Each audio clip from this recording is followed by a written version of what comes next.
Abu Nuaim লিখে বলে, আল্লাহর বান্দা, আমার হায়াতের মধ্যে যেইভাবে আমি 24 ঘন্টা সময়কে ইবাদতের জন্য সাজায় নিয়েছি, আবার 24 ঘন্টা সময়ের ভিতরে নতুন করে 2 রাকাত নফল নামাজ ঢুকাইবার ফাঁক আমি রাখি না। নতুন করে যে 2 রাকাত নফল নামাজ ঢুকামু সেই সময় নাই, আমি এইভাবে সেট করছি। রে আল্লাহর বান্দা, আজরাইল আমার কাছে আসবে এটা আমি জানি, কারণ যে কোনো মুহূর্তে আসতে পারে, তার সময় কেউ জানে না। জানে? অতএব আমি আমার হায়াতকে এইভাবে সাজাই নিয়েছি, আজরাইল যখনই আসুক এসে দেখবে রে আবু নুআইম কোনো না কোনো গোলামির মধ্যে লেগে আছে। সুবহানাল্লাহ কন না? মানে যদি সুবহানাল্লাহর কথা কইতে চাইতে আজকের ওয়াজ শেষ। অতএব সুবহানাল্লাহ এই শব্দগুলি বইলেন, যদি বলেন বহুত লাভ হবে। রসুল বলেন, মিজানের পাল্লার মধ্যে উহুদ পাহাড়ের চেয়ে বেশি ওজনের কাজ করবে। সুবহানাল্লাহ।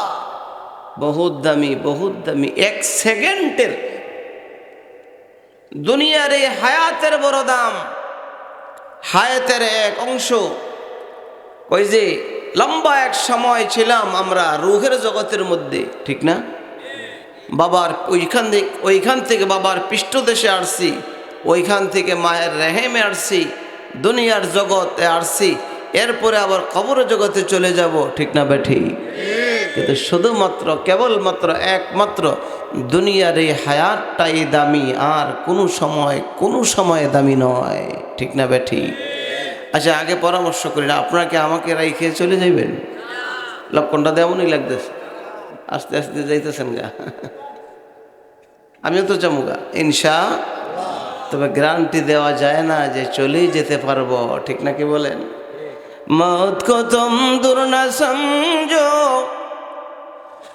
मौत है हर दम करीब, तुमको मोहलत ना मिलेगी लब हिलाने के लिए। ভাইরা, সময় অনেক দূরে নয়, একবারই কাছে।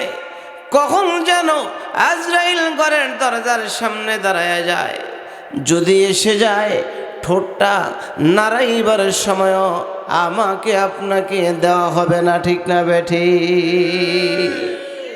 লবহি লালে কে লিয়ে দিবে না।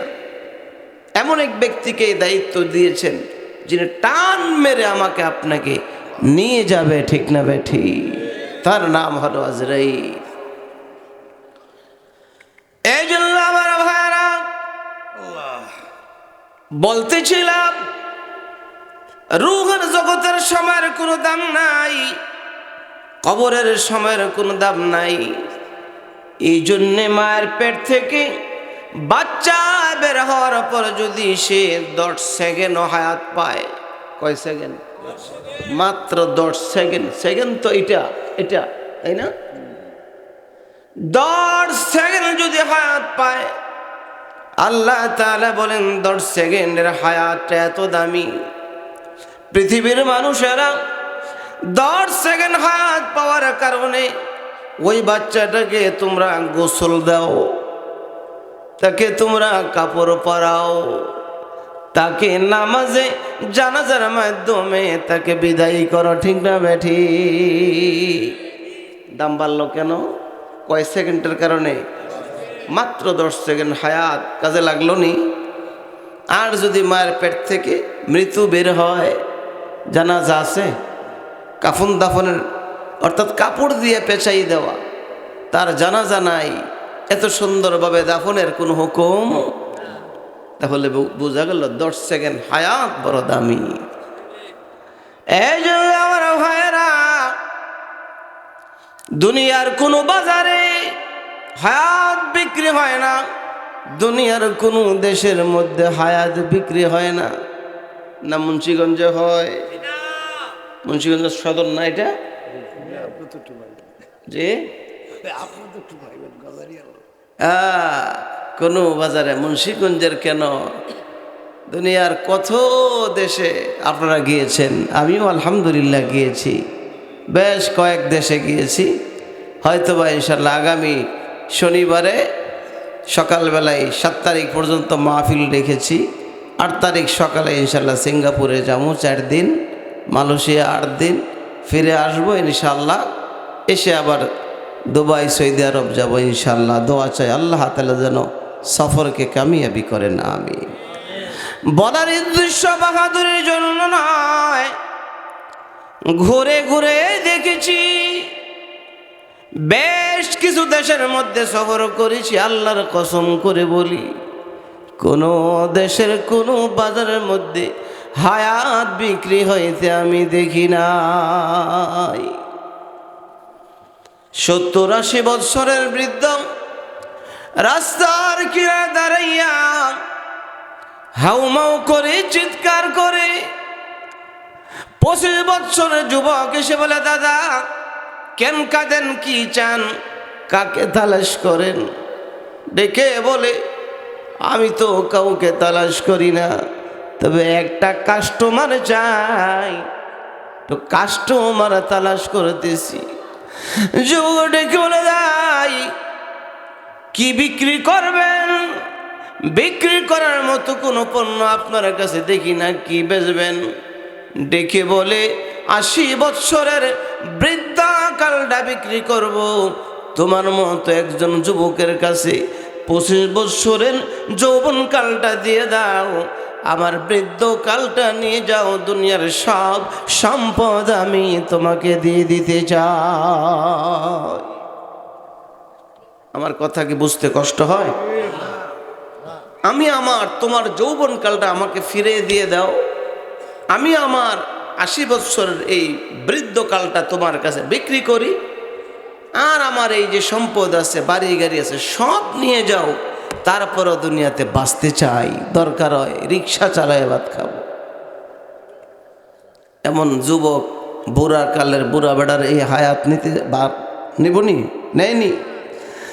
যুবক ডেকে, দাদা এমন একটা কাস্টমার চান, গোটা পৃথিবীর বাজারে তালাশ করতে পারেন, তালাশ করতে পারবেন গো, কিন্তু দুনিয়ার কোনো বাজারে এমন কাস্টমার তালাশ করে পাবেন না। এটা হায়াতটা এইভাবে আস্তে আস্তে আস্তে আস্তে চলে গেছে, না হঠাৎ করে চলে গেছে? এক সেকেন্ড। বাদশাহ হারুন আর রশিদ রহমতুল্লাহ আলাইহির যুগে যুবক ছিল বাহলুল, মাথার মধ্যে অনেকগুলি বরফের একটা চাকা নিয়ে বাদশাহ হারুনের গেটের মধ্যে এসে বলতেছে, এই এলাকার লোকেরা, আমি একটা জিনিস বিক্রির জন্য আসছি, কে কিনবা? আসো আসো আসো, জলদি করে আসো, আমি এমন একটা জিনিস বিক্রি করার জন্য নিয়ে আসছি, যেই জিনিসটা কিনলেও শেষ হয়ে যাবে, আর যদি কেউ না কিনে তারপরও ওই জিনিসটা থাকবে না, ওইটা শেষ হয়ে যাবে। কাস্টমার চায় আমার কাছে, এমন জিনিস নিয়ে আসছি যেটা কিনলেও শেষ, না কিনলেও। বাদশাহ হারুন ডেকে বলে, রে বাহলুল, কি হয়েছে, কি বিক্রি করো? ডেকে বলে, বাদশাহ গো, বরফ নিয়ে আসছি, কিনবেন নি? কই বরফের জন্য বুঝে এইভাবে চিল্লাইতে হয়?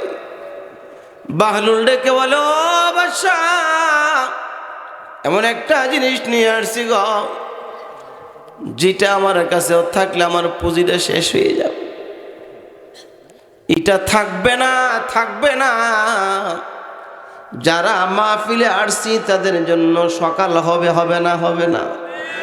আর যারা দোকানের মধ্যে বসে বসে এখনো আজকেও যারা গল্প করতেছে, তাদের জন্য মনে হয় সকাল হবে না, সকাল হয়ে যাবে। অতএব সময়টা এমন, নামাজ পড়লো হায়াত শেষ হবে, মসজিদে আসলেও শেষ হবে, রোজা রাখলেও হায়াত শেষ হবে, রোজা না রাখলেও হায়াত নামক নেয়ামত শেষ হবে। ঠিক না বেঠি? নেয়ামতে ইমানে বখশি, দৌলতে ইসলামে দি, উম্মতে আহমদ বানায়ে ফজলে সে পরওয়ারদিগার। মালিক না কত বড় এক নেয়ামত দিয়েছেন, ইমান, ইমানের নেয়ামত দিয়েছেন। এখানে যে বসা আছেন প্রত্যেকটা মুহূর্তের বিনিময়ে ফেরেশতা আমার আপনার আমলনামায় নেক লিখতেছে, একমাত্র ইমানের কারণে। ঠিক না বেঠি? নেয়ামতে ইমানে বখশি, দৌলতে ইসলামে দি, উম্মতে আহমদ বানায়ে ফজলে সে পরওয়ারদিগার। এই এক নিয়ামত কে দিয়েছেন? আসমান জমিন কাদের জন্য মালিক বানায়াছেন? ওয়াল্লাযী খালাকাকুম খালাকা লাকুম মা ফিল আরদি জামিআ। আল্লাহ বলেন, বান্দা জমিনে আসমানে যা কিছু বানাইছি সবগুলি তোমাদের জন্য বানাইছি। तू मेरे आसमां दिया और तू मेरे ज़मी दिया, नेमतों से भर दिया और सबसे बेहतर कर दिया, नेमतों से भर दिया और सबसे बेहतर कर दिया। मेरे सिर से पाँव तक तेरे सनात सब दिया, देखने को आँख देकर बोलने को लब दिया, देखने को आँख देकर बोलने को लब दिया। মালিক সব আমাদের জন্য সৃষ্টি করেছেন, দেখার জন্য কি দিয়েছেন বলেন? বলার জন্যে, আল্লাহকে আল্লাহ বলার জন্য কি দিয়েছেন? তিনি জবান দিয়েছেন। এই জন্য আমার ভাইয়েরা এইভাবে সময়টা নষ্ট করেন না। রমজান আসতেছে, প্রস্তুতি নেওয়ার দরকার আছে না? না, আল্লাহর যে বান্দা, আল্লাহুম্মা বারিক লানা ফি রজব ওয়া শাবান ওয়া বাল্লিগনা রমাজান। যারা পড়বে, যারা পড়েছেন, যারা পড়ছেন, এই লোকগুলো যদি রমজানের আগে ইন্তেকাল হয়ে যায়, আল্লাহর হাবিব বলেন, আল্লাহ আমার বান্দা তোমার কাছে রমজান পর্যন্ত হায়াত চেয়েছিল, মালিক রে তুমি তো তাকে হায়াত দাও নাই, এখন তোমার কাছে চেয়েছে, এর বিনিময়ে তুমি কিছু দিবা কি? আল্লাহ তাআলা বলে, বন্ধু আপনার উম্মতকে আমি নিয়ে আসলাম দুনিয়ার মধ্যে, যদি সে রমজান মাস পর্যন্ত হায়াত পাইতো, রমজানের মধ্যে যদি বেঁচে থাকতো, যদি রোজা রাখতো, যদি কোরআন তেলাওয়াত করতো, যদি তারাবি পড়তো, যদি ইশরাক আর তাহাজ্জুদ পড়তো, যে সওয়াব আমি আল্লাহ তাআলা তাকে দান করতাম, আমার কাছে এই দোয়া করার কারণে রমজানের আগেও যদি তাই সে ইন্তেকাল হয়ে গেছে, তো আমি আল্লাহ তাআলা তার আমলনামার মধ্যে সেই নেক লিখে দেব। সুযোগ হাতছাড়া হয়ে যাচ্ছে আমার ভাইয়েরা। এজন্য সময়কে কাজে লাগাবো তো ইনশাআল্লাহ। আল্লাহ তৌফিক দান করেন। প্রস্তুতি নেই যে রমজানের রোজা একটাও নষ্ট করব না। বিশেষ করে আমাদের বাংলাদেশের মানুষের আর বিশেষ করে গ্রামের মানুষের জবানের দ্বারাতে অনেক গুনাহ হয়। গ্রামের মানুষ গীবত শেখায়েতে লিপ্ত হয় বেশি। আমি জানি না আপনারা আমার কথা রাগ করবেন কিনা। গ্রামের মানুষের কিসের গুনাহ বেশি হয়? গীবতের গুনাহ বেশি হয়। কারণ গ্রামের মানুষ তো এগুলি প্রতিদিন পরিচিত মানুষ, চাষটলে বসে বসে শুধু শুধু শুধু শুধু বলতে থাকে। টাউনে একটা বিল্ডিংয়ে 10টা পরিবারের লোক থাকে, তবে সকলের কাছে পরিচিত না। ঠিক না বেঠি? একজনের বাড়ি নোয়াখালী, একজনের কুমিল্লা, একজনের বরিশাল। যদি কোন যে আমার চাচা এটা করছে, আপনার চাচারা চিনলে না, ঠিক না? আর একসাথে হইলে, নিজের এলাকা হইলে আর এই দোষ আর এই দোষ, এগুলি বলতে সহজ হয়, ঠিক না ভাই? ঠিক। যেন এই অপরাধটা বড় জঘন্য অপরাধ। এই জবানটা আমরা এগুলি বলে গীবত বলে নষ্ট করব না ইনশাআল্লাহ। রমজানের মধ্যে একবারেই বলবো না। যেই যেই সূরাগুলো কোরআনের, এই কোরআন যেখানে নাজিল হয়েছে সেই জায়গা দামি হয়েছে, যার উপর নাজিল হয়েছে সে দামি হয়েছে, এটার কারণে জাগার দাম বাড়ছে, ঠিক না ভাই? ঠিক। আবার ভাইরা, যে কোরআনকে আল্লাহ তাআলা আকাশের বাজারে বিক্রি করতে চেয়েছে, যা তেলাওয়াত করেছি, আল্লাহ বলেন ইন্না আরাদনাল আমানাতা আলাস সামাওয়াতি ওয়াল আরদি ওয়াল জিবালি ফাআবাইনা আন ইয়াহমিলনাহা ওয়া আশফাকনা মিনহা ওয়া হামালাহাল ইনসান। অনেকে ঘুমাইতেছে, ঘুমে ধরে গেছে, ঘুমাবো কোথায়? কবরের মধ্যে যে একটা ঘুম দিতে পারবেন, লম্বা একটা সময় পাওয়া যাবে, ঠিক না ভাই? ঠিক। কবরের মধ্যে লম্বা ঘুম হবে কার? কোরআনের সাথে সম্পর্ক করবে যার, ঠিক না? কোরআনের সাথে যে সম্পর্ক করবে তাকে কোরআনই বলবে ঘুমাও ঘুমাও, ঘুম ভাঙতে আমি তোমাকে দিব না। জোরে বলেন সুবহান।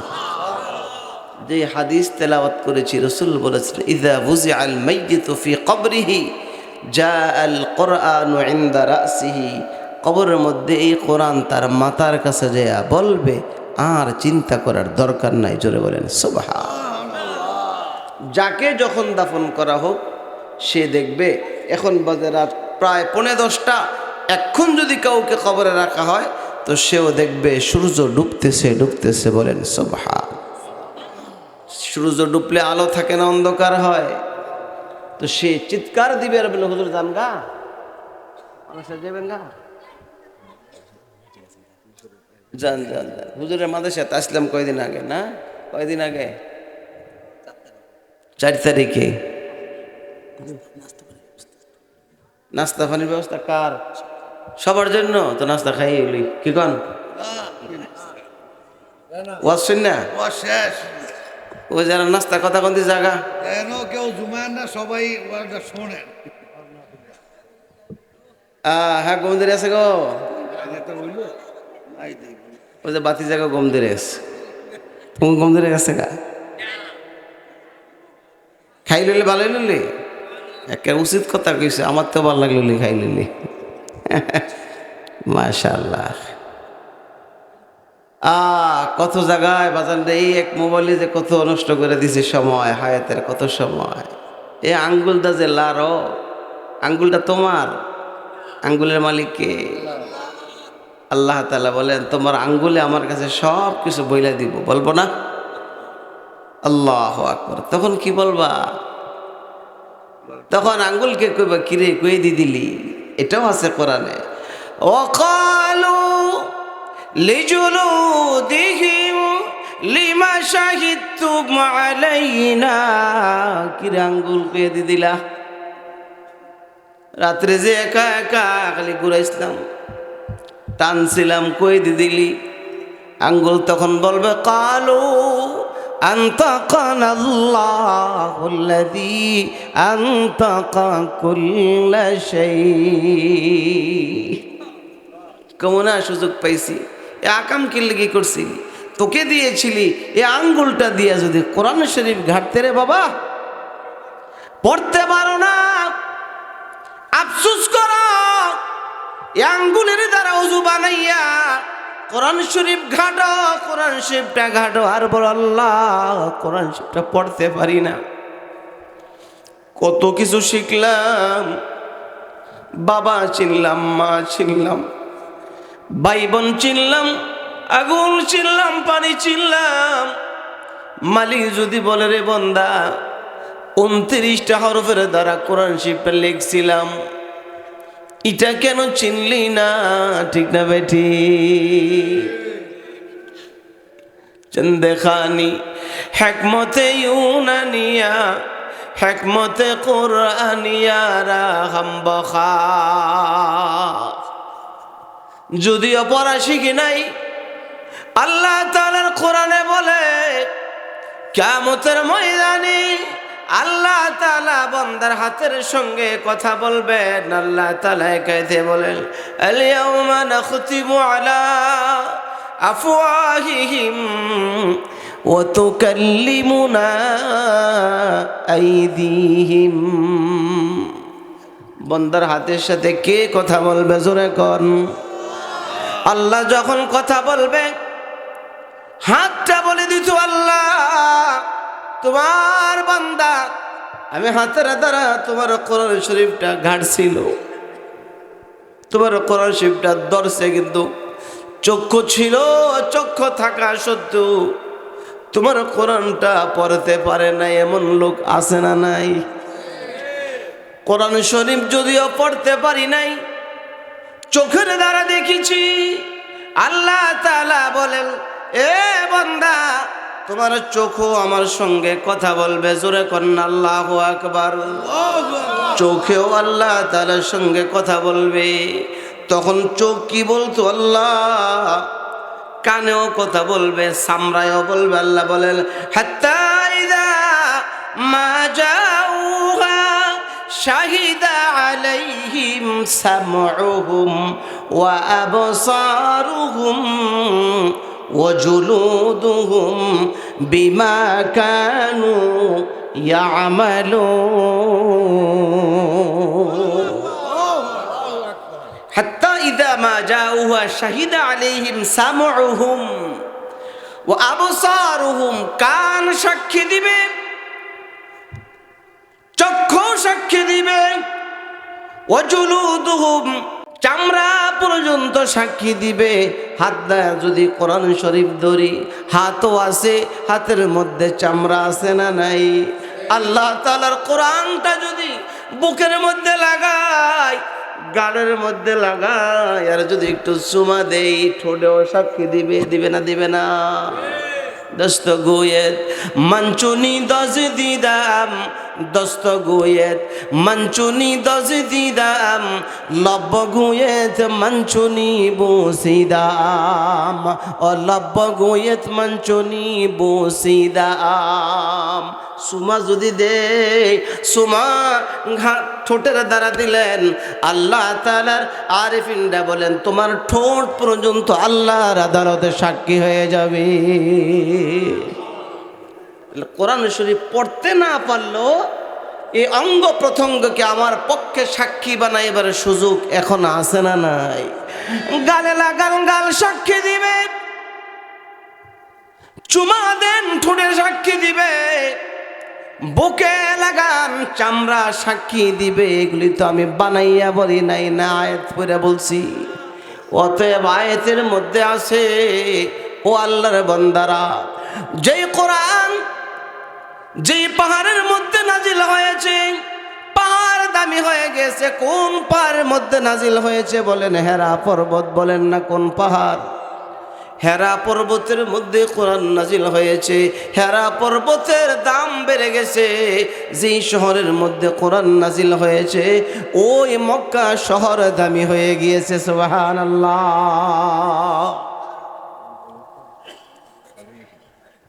যেই জায়গার মধ্যে নাজিল হয়েছে জায়গা দামি হয়েছে। যেই শহরের মধ্যে নাজিল হয়েছে শহর দামি হয়েছে। যেই ফেরেশতা কোরআন নিয়ে আসলো ফেরেশতা দামি হয়ে গেল। ঠিক না বেটি? যারা কোরআন গ্রহণ করলো আল্লাহ তাআলা বলেন আমার সেই বান্দাগুলি দামি হয়ে গিয়েছে। যখন কবরস্থ করা হবে নবীজি বলেন আত্মীয় স্বজন যখন চলে আসবে, ওই হুজুর যাওয়ার সময় বলে গেছেন তিনটা বস্তু মাইয়িতের সঙ্গে যায়। ঠিক না বে ঠিক? ক্বালা রাসূলুল্লাহ সাল্লাল্লাহু আলাইহি ওয়াসাল্লাম ইয়াতবাউল মাইয়িত সালাসাতুন আহলুহু ওয়া মালুহু ওয়া আমালুহু, তার পরিবার পরিজন, তার সম্পদ, তার আত্মীয় স্বজন। ঠিক না কি বলেন? তিনটা জিনিস সঙ্গে কবরে যায়, দুইটা জিনিস চলে আসে। একটা জিনিস থাকে তারা আমল, কবরের মধ্যে রাখার পর চিৎকার করতে থাকে, কোথায় রেখে যাও, কার কাছে রেখে যাস রে? এই যে সূর্য ডুবে যায়, আমাকে কার আশ্রয়ে রেখে যাস রে সন্তান? তোর জন্য মুন্সিগঞ্জে বিল্ডিং বানাইলাম রে, মার্কেট বানাই দিয়ে আসলাম, বাড়ি সুন্দর করে সাজাই দিলাম, গাড়ি সাজাই দিলাম, আমাকে কোথায় রেখে যাও? যেদিকে তাকাই শুধু মাটি আর মাটি দেখি, সূর্য ডুবে যায়। তোরা কি দেখোছ না? আমি যদি আগে জানতাম এমন নিষ্ঠুর হয়ে যাবে, আমি আমার সব সম্পদ কোরআনের জন্য দান করে চলে আসতাম। সুবহানাল্লাহ কোন? বহুত নেক। শুধু এখানে বৈশা বলবো না, চলতে ফিরতে বলবো ইনশা। যেই জায়গায় পা রাখেন আর সুবহানাল্লাহ বলেন, এই পায়ের নিচে যে মাটিগুলি আছে আল্লাহর কাছে কিয়ামতের দিন বলবে, আল্লাহ তোমার বান্দা আমার মধ্যে পা রেখে বলছিল সুবহানাল্লাহ, আল্লাহ আমি সাক্ষী তোমার বান্দাকে মাফ দিয়ে দাও।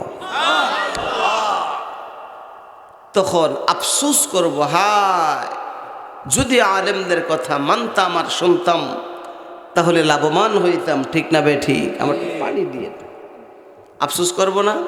এই আফসোসের কথা আল্লাহ বলেন, আমরা যে কিয়ামতের দিন বলবো, ওয়াকালু লাউ কুন্না নাসমাউ আও নাকিলু মা কুন্না ফি আসহাবিস সাঈর। হায় যদি মানতাম আর শুনতাম তাহলে আজকে জাহান্নামে আসতে হইতো না, ঠিক না বে ঠিক? আল্লাহর কসম, মালিক জাহান্নাম আমাদেরকে দেওয়ার জন্য বানায় নাই, বলেন না আলহামদুলিল্লাহ।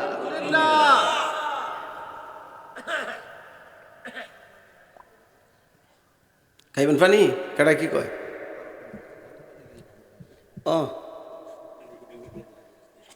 ও সকলের জন্য একটু মেহমানদারির আয়োজন আছে, কথাটা শোনাই দিলাম। যারা আয়ের নাই আই পড়েন। কি হইবেন হুজুর? খিচুড়ি, গরম খিচুড়ি খাওয়াই দিবেন না বাইর দিয়ে দিবেন? যা করছে খোদা, বাইত নেওয়া যাইতো না, যারা আইবেন এরা পাইবেন। আরে সুবহানাল্লাহ, সবজিও আছে মুরগিও আছে, যে যেটা খাইতে চান আল্লাহ যা করছে। আলহামদুলিল্লাহ কন।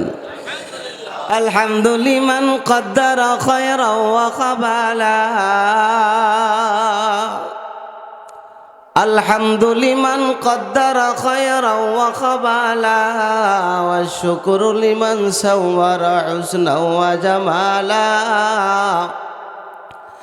ওয়া শুকরু লিমান সাওয়ারা হুসনা ওয়া জামালা। আল্লাহু আকবার। গম আসেনি? তুমি তো পানি খাইবা? একটু ক্ষুদা লেগে গেছে গা, ক্ষুদা লাগছে, বাইতে খাই এসো না। আল্লাহ তুমি সকলকে দিনের জন্য কবুল করো, বলে না আমিন। আল্লাহ একই সাথে জান্নাত দিয়ে দিও, কোনা আমিন।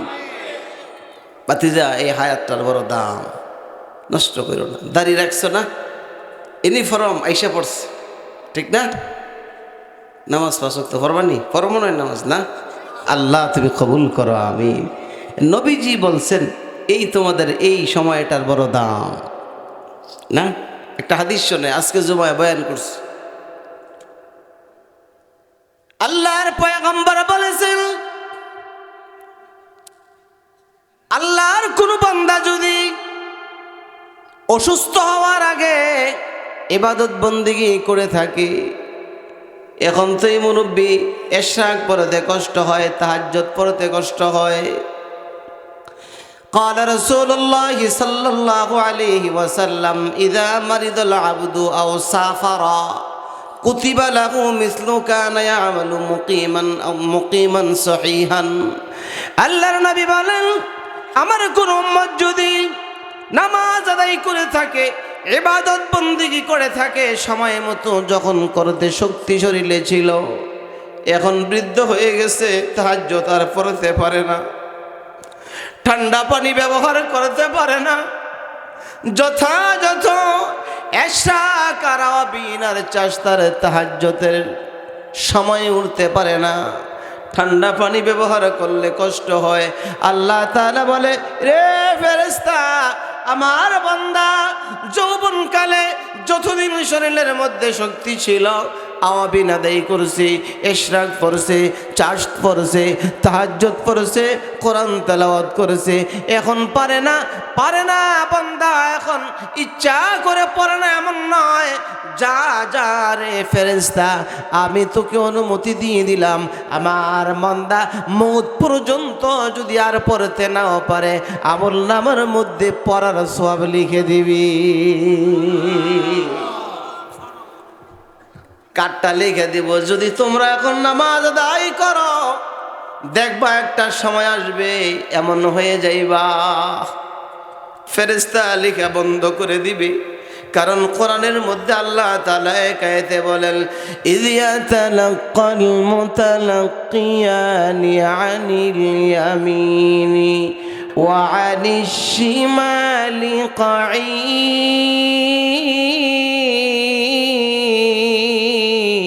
قعيد ما يلفظ من قول إلا لديه رقيب عتيد।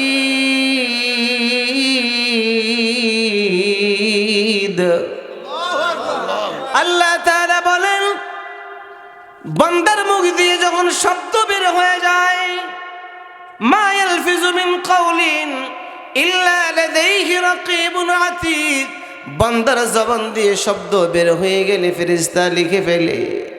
আল্লাহর ফেরেশতা বলবে, আল্লাহ আপনার বান্দা এখন আর পড়তে পারে না, পড়লেও শুদ্ধ হয় না, দাঁত পড়ে গিয়েছে, এখন আর পড়তে পারে না। আল্লাহ লিখা বন্ধ করে দেয়। আল্লাহ কয়, না না না, লিখা বন্ধ করিস না, কারণ আমার বান্দা যৌবনকাল থাকতে পড়েছিল, যখন শরীরে শক্তি ছিল তখন ওজিফা আদায় করেছিল। আমার বান্দার আমল লিখা বন্ধ করবি না। 24 ঘন্টা বান্দার হায়াতটাকে তুমি নেক হায়াতের মধ্যে লিখে দাও। এই জন্য বাজার নামাজ ছাড়বা না ইনশাল্লাহ, রোজা রাখবা না ইনশাল্লাহ, ওয়াদা আল্লাহ তুমি কবুল করো বলে না আমি। তোমাদের জন্য আল্লাহ তাআলা স্পেশাল আরশের নিচে সামিয়ানা বানাবে আর বলবে, তোমরা এটার ভিতরে চলে আসো। সেই দিন আরাম করবা, সেই দিন এমন একটা জায়গা যেখানে আরাম আর আরাম, শান্তি আর শান্তি, শান্তির জায়গায় শাস্তি নাই, আরেক জায়গায় শাস্তির জায়গায় শান্তি নাই। ঠিক না বেঠি? একটা জায়গার নাম বেহেশত, আরেকটার নাম বেহেশতিরা কে আজারে নবাসদ, বেহেশতিরা কে আজারে নবাসদ, কাছে রাবা কাছে কারে নবাসদ। আল্লাহ জান্নাত সাজায়া বসা আছে, বান্দা একটু এই হায়াতের দামি সময়টা একটু কাজে লাগায় আসো, দেখবা আমি তোমাদেরকে কেমন সুন্দর বাড়ির মালিক বানাই দিই। এই জন্য ভাইয়েরা, এমন একটা গ্রন্থ এটা, কোরআন তেলাওয়াত না জানলেও কোরআন তেলাওয়াতের কারীর সঙ্গে হাসরে দাঁড়াইবার সুযোগ এখনো আছে না নাই? এমন কিছু হাত এখনো দুনিয়াতে আছে যে হাতগুলোর দ্বারাতে জিন্দিগিতে একবারও কোরআন শরীফটা ধরা হয় নাই, এমন হাত আছে না নাই? আমি নিজেই হিসাব করলে পারবো যে আমার হাতটার দ্বারাতে জীবনে কখনো কোরআন শরীফটা ধরা হয়েছে কিনা। অনেকে ভয় পায়, আরে কোরআন শরীফ পড়তে পারি না, ধরবো কিভাবে? সহজ করে দিয়ে যাই, এটা চিন্তাও করবেন না। ওযু করেন, কোরআনটাকে বুকে লাগান, একা একা দেখবেন মসজিদের মধ্যে যখন একটু আগে চলে যাবেন আর বুকে লাগাইবেন, এমনি চোখ দিয়ে পানি বের হয়ে যাবে, এমনি চোখ দিয়ে পানি বের হয়ে যাবে। আল্লাহ, এটা তোমার কোরআন, দুনিয়াতে কত কিছু চিনলাম, যে কোরআন তোমার কাছে আমার জন্য সুপারিশ করবে মালিক, তোমার কোরআনটা বুকে নিলাম, তুমি আমাকে মাফ করে দিও রে কোরআন। আমার নামে তুমি মামলা দিও না, আমি তোমাকে গালের মধ্যে লাগাইলাম, আমি তোমাকে চুমা দিলাম, আমি তোকে হাতের মধ্যে নিলাম। হাতকে বলবেন হাত, মুখের দ্বারা যদিও তেলাওয়াত করতে পারি না, হাতের দ্বারা তো ঘাড়ছি রে। হাত সাক্ষী দিয়ে দিবি, যেদিন মা আমার পক্ষে কথা বলবে না, বাবা বলবে না, ভাই ব্রাদার বন্ধু বান্ধব কেউ বলবে না, কোরআন কে বইলেন, কোরআন তুমি আমার জন্য আল্লাহর আদালতে সুপারিশ করে জান্নাতে নিয়ে যায়।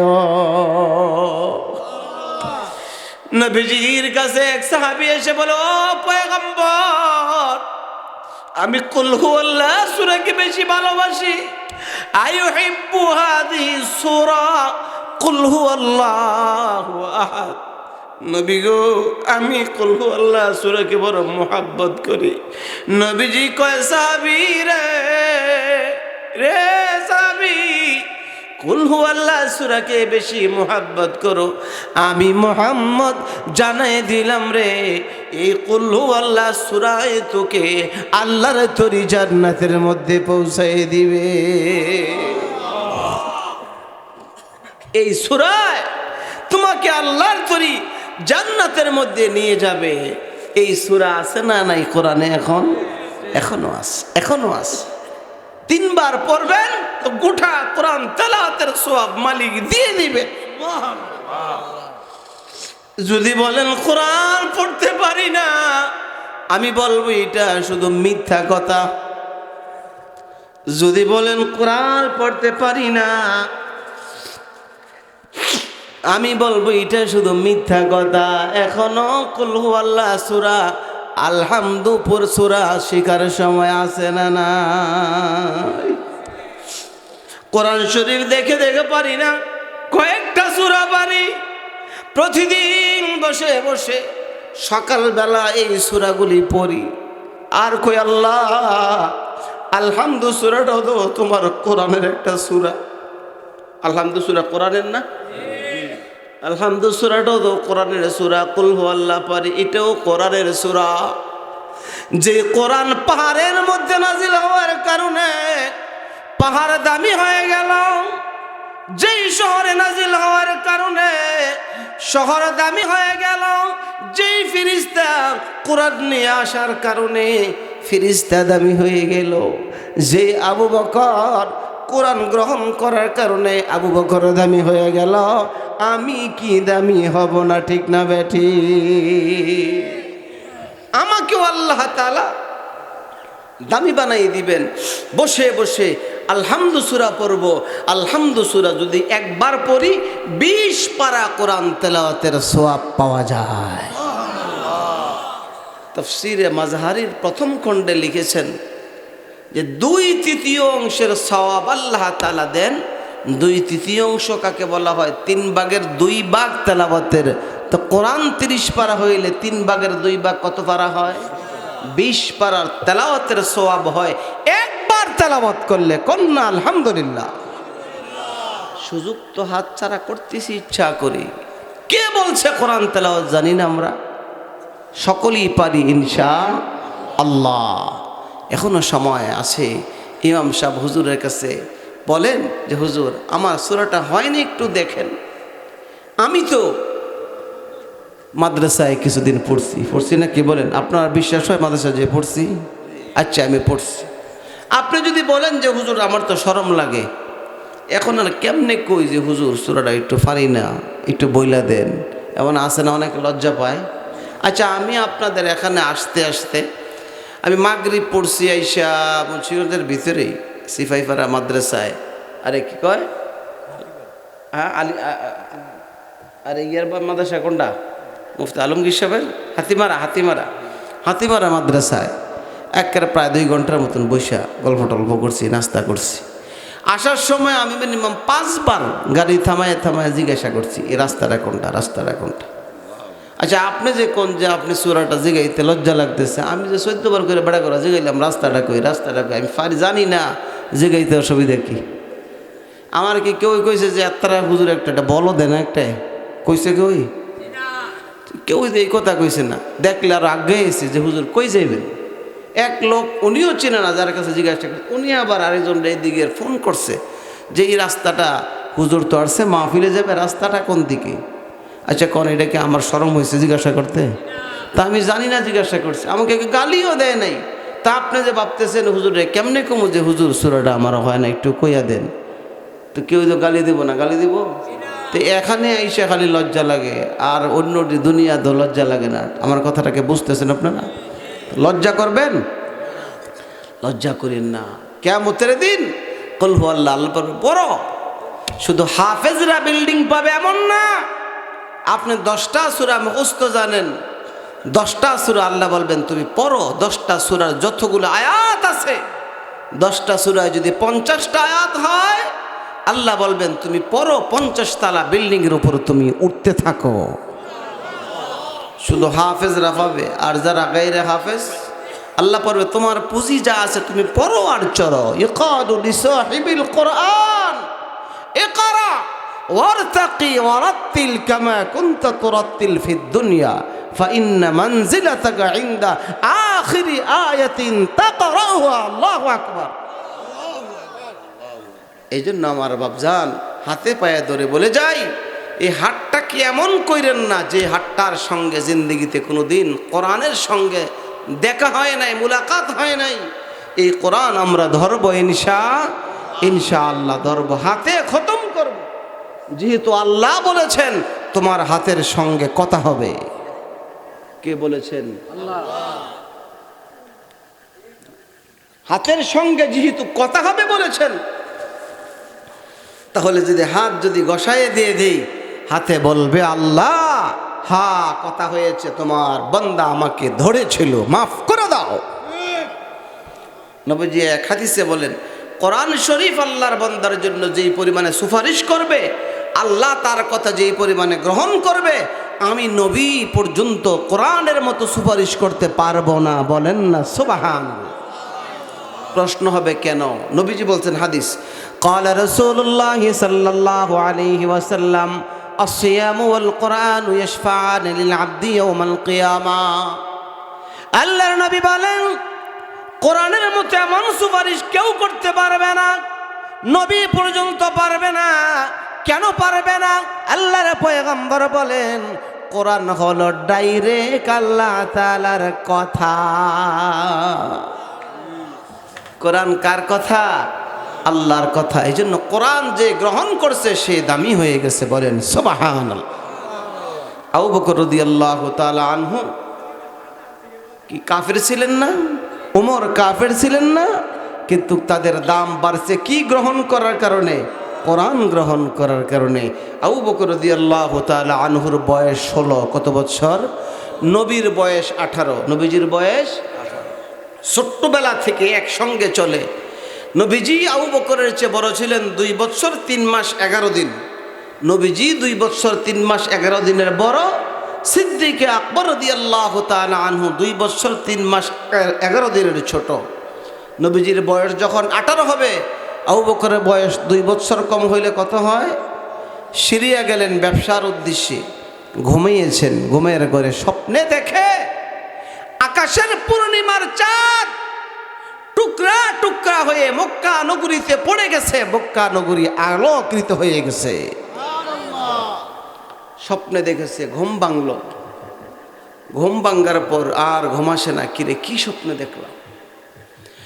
সকাল হতে না হতে সিরিয়ার লোকদেরকে বলে, ও সিরিয়ার লোকেরা, আমি মক্কা নগরী থেকে এসেছি, আমার নাম আবু বকর, ব্যবসার জন্য আমি সিরিয়াতে আসছি। তোমাদের এলাকায় আসমানি কিতাবের কোন আলেম আছে রে, যে আলেম স্বপ্নের ব্যাখ্যা দিবে? ইহুদিরা সিরিয়ারা বলে, হ্যাঁ হ্যাঁ আবু বকর, আমাদের দেশে আসমানি কিতাবের আলেম আছে। এই রাস্তা দিয়ে চলে যান, বহু দূরে পাদ্রীর একটা ইবাদত গাহ আছে, ওইখানে চলে যান। যাওয়ার পরে দেখবেন একজন ইহুদি আসমানি কিতাবের আলেম ওই গির্জার মধ্যে আছে, তিনি আপনার স্বপ্নের ব্যাখ্যা দিতে পারবেন, বলেন সুবহানাল্লাহ। আবু বকর কি স্বপ্নে দেখেছেন কই বলা যাবে না। মুহূর্তের মধ্যে দেরি না করে ওই গির্জার সামনে চলে গেলে বহুদূর থেকে তাকায় দেখে গো গির্জার পাদ্রী দরজা করে বাহিরে আছে। আবু বকরকে দেখে বহু দূর থেকে ইস্তেকবাল করতেছে, আবু বকর আসেন আসেন আসেন, আমি আপনার জন্য অপেক্ষা করতেছি, বলেন সুবহানাল্লাহ। আবু বকর রাদিয়াল্লাহু তাআলা আনহু যে আশ্চর্য হয়ে গেছে, কি ব্যাপার, আপনি আমার নাম জানলেন কেমন করে? আমাকে আপনার নাম জানানো হয়েছে। কন্যা আল্লাহু আকবার। সিদ্দিক আকবর ডেকে বলে, ও আসমানি কিতাবের আলেম পাদ্রী সাহেব, আপনার কাছে আসছি। আমি আবু বকর মক্কা নগরের বাসিন্দা, ব্যবসার জন্য সিরিয়াতে আসছি। রাতে স্বপ্নে দেখেছি পূর্ণিমার চাঁদ টুকরা টুকরা হয়ে মক্কা নগরীর অলি গলিয়ে পড়ে গেছে, আর গোটা মক্কা শহর আলোকিত হয়ে গিয়েছে। এর ব্যাখ্যা কি? ইহুদি আলেম ডেকে বলে, আবু বকর মক্কা নগরীতে একজন লোক আসছে, যিনি জন্মগ্রহণ করেছে, যার নাম মুহাম্মদ। কন্যা আল্লাহু আকবার। বাবার নাম আব্দুল্লাহ। তিনি মক্কা নগরীতে আসছে। আল্লাহ তাআলা গোটা পৃথিবীর মধ্যে তার দ্বারাতে আলো ছড়াবে। কন্যা সুবহানাল্লাহ। আপনাকে ইঙ্গিত করা হয়েছে না আবু বকর, ওই মুহাম্মদ আপনার উপর টার্গেট করবে, আপনি কিন্তু মুহাম্মদের সঙ্গটা নষ্ট করেন না।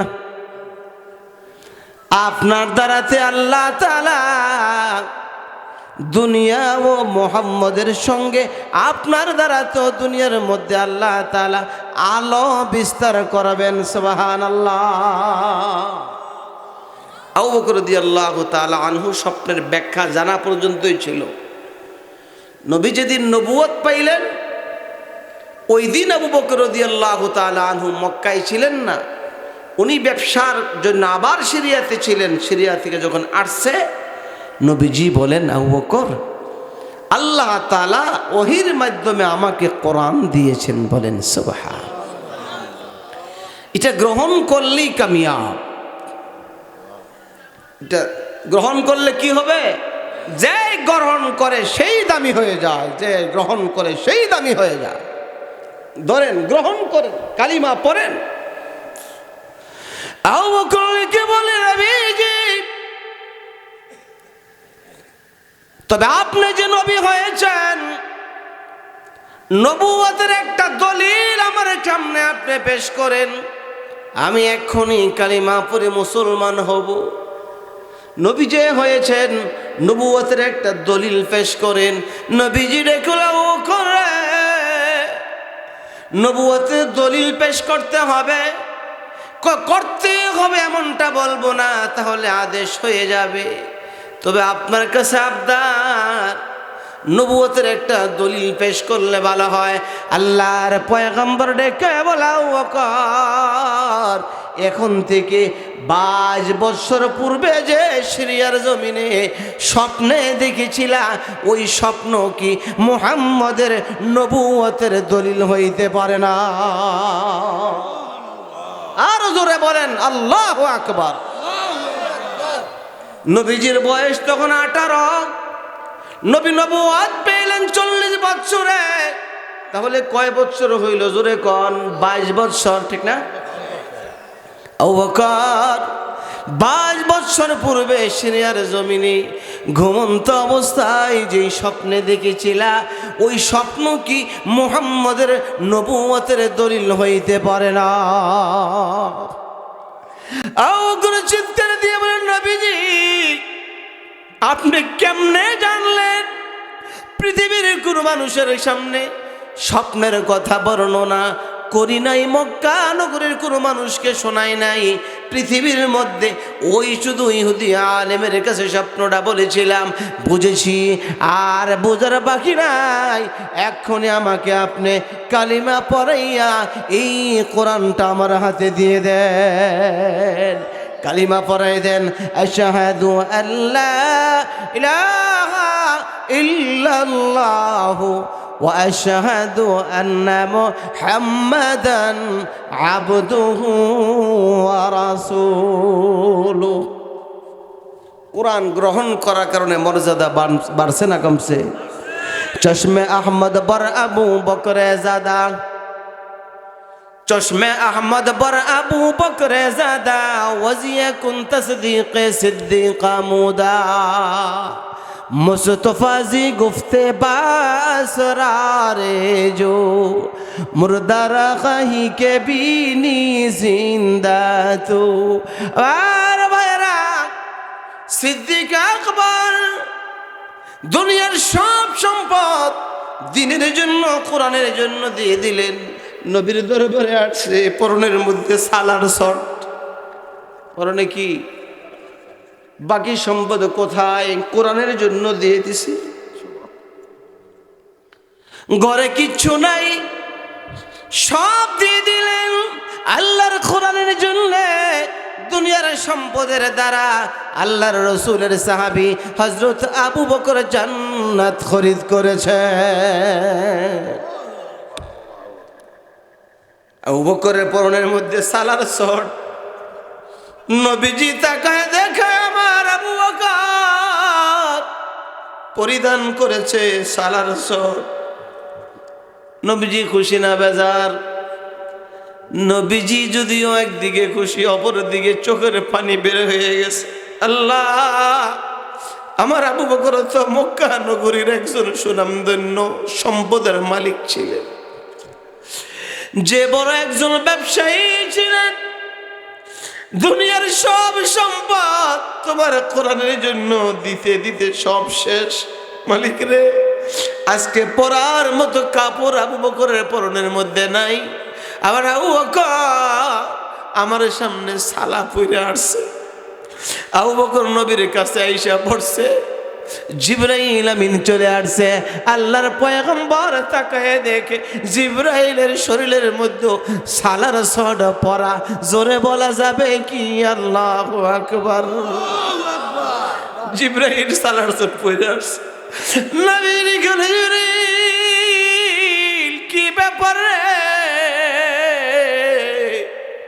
সালার শর্ট কেন পরছো? জিবরাইল দেখল, নবী গো, শুধু আমি নয়, শুধু আমি নয়, আল্লাহ তাআলা সমস্ত ফেরেশতাদেরকে আপনার আবু বকরের ইজ্জতের কারণে আজকে সালার শর্ট পরাই দিয়েছে। চশমে আহমদ বর আবু বকরে জাদা, ওয়াজিয়া কুন তসদীক সিদ্দিক আমুদা, মুস্তফা জি গুফতে বাসরার जो मुर्दरा खाही के बीनी जिंदा तो। আল্লাহু আকবার। কষ্ট হইতেছে অনেক, আর কয়েক মিনিট চলবো ইনশাআল্লাহ। আল্লাহু আকবার। সমস্ত ফেরেশতাদের পরনে সালার শর্ট।